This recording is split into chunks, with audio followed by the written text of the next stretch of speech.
ушул көрсөтүп аткан баяндама баардык көргөзмөлөр сиз мындан кийин мен иштебей менин коштошуп аткан мамиледе болуп калды да. Андай багытта эмеспи? Эми не дождетесь деп айтайын деп уялып атам. Эмдиги жылы мындан дагы жакшы болот. Презентациялар. Бул эми Кудайдын буйругу да, анан президенттин чечими.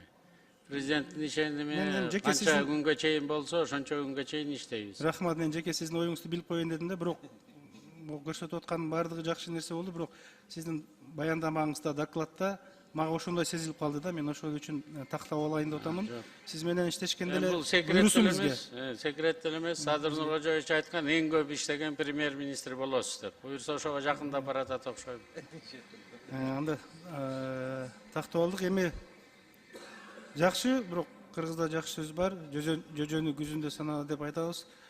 26-жылга чейин прогнозду айттыңыз. Ошол прогнозго жетсек, анан кийин сиздин иштеген өзү баа берилет да, иштеген ишиңизге. Рахмат.